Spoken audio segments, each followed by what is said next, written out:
stuck here. The cops won't bother me.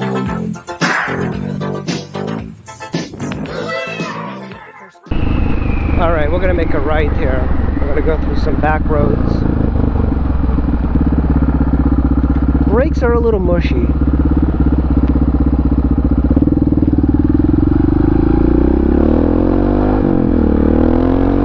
Wow.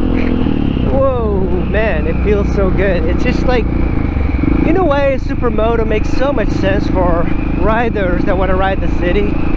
They have really good brakes. They have a very simple engine that's very easy to ride. This bike makes an excellent road bike. I think I prefer it as a Supermoto, really. I actually wanted to get an XR because of the dual sport oriented, but I never considered the Supermoto aspect of it. Oh, okay, it turns pretty well. Wow.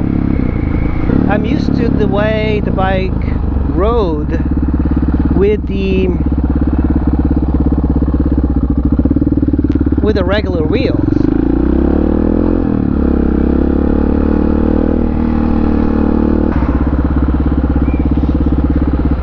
This actually is a good bike for this sort of equipment.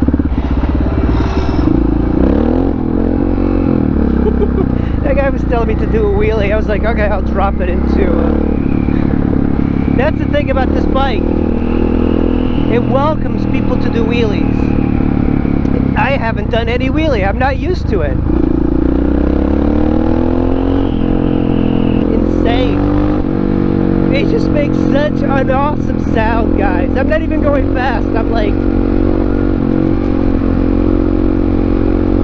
Oh, man. You gotta get on the gas on this thing. Whoa. Shit. It really handles much more different than an ADV bike. The ADV bikes, they're easy to ride, but this one, because of the abrupt throttle, it makes it kind of difficult. Not difficult, just different. And then doing wheelies like that over these humps. Wow. Just with a little bit of throttle, that front end just comes right up. And because it's the CRF front end, it feels very stable. Like, I'm going through these roads, any of these little potholes, yeah, nothing. I mean, my visor open, it's like ramp air. It's like you're really like having to hang on to the handlebars. Front end, whoa, I wheelied over that without even caring too much. It's a different, like, god damn, this bike is fast. It's front brakes.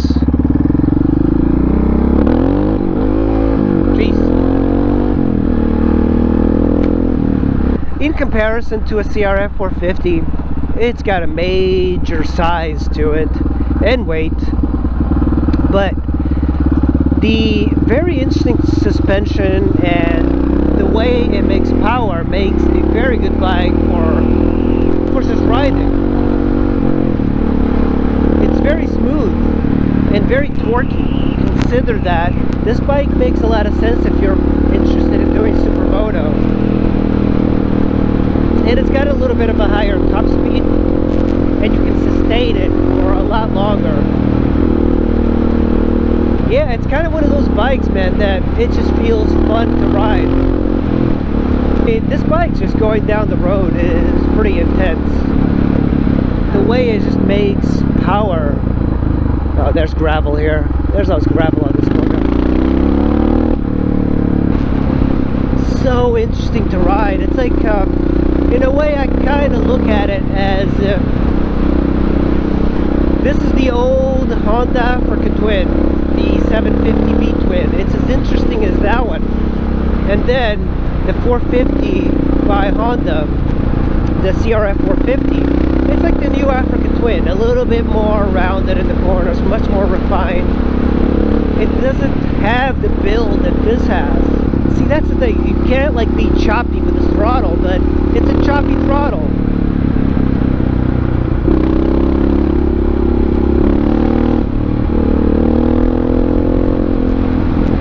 These having fun in his convertible. Man, god damn, this bike is so fun. God damn.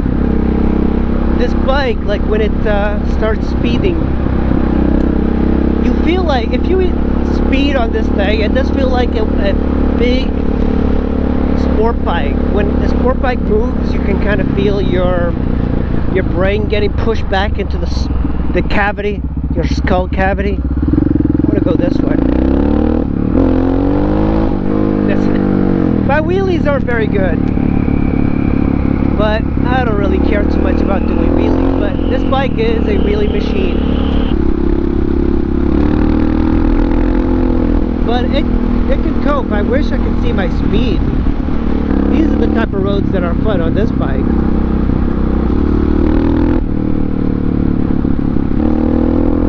The inline twos just sound really bad. And when you consider this bike, this is not a dull bike to ride. The thumper, the long stroke thumper sounds really good, great. Even when I keep the throttle steady, it just kind of hunts, you know. The throttle is just like hunting.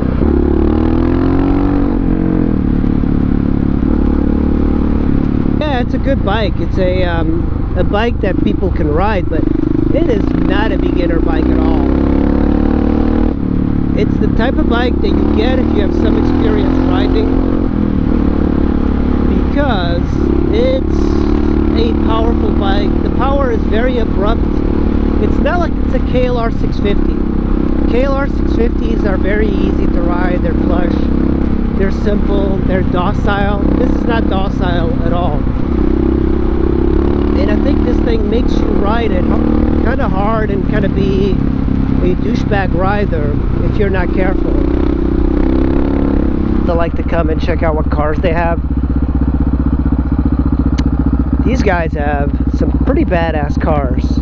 Look at that Isuzu Rodeo camper, and then there's two Acura NSX.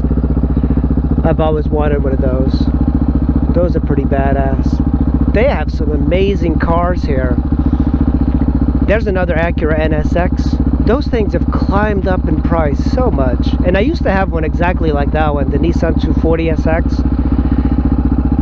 I had a red one. I shouldn't have sold it. I don't know how low this bike can go.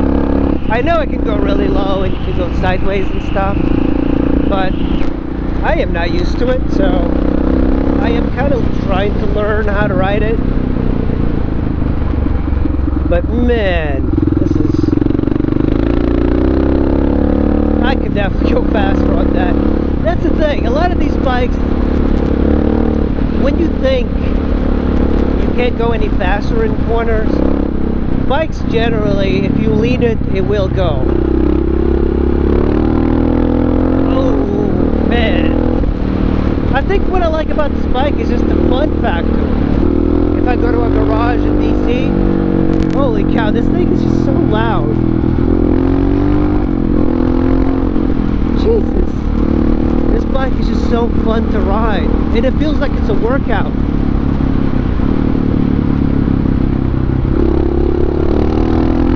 God damn.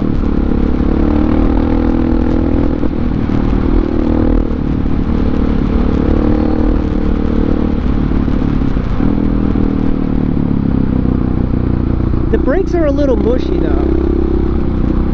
Some dirt. You know, this is also the bike I learned how to do jumps on. And I was never really into jumps, but I could do it on this. It's just I'm not really interested. Oh, there's a cop up there. Shit. Oh man, that van said there was a cop there. So I'm gonna go this way. And they're just gonna squeeze it out.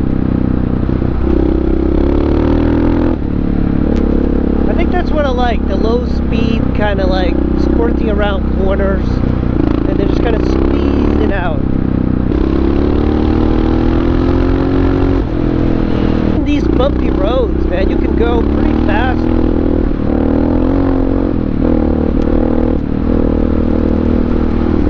But I don't I've ever gone on this road as fast as this because the suspension on most bikes is not adequate.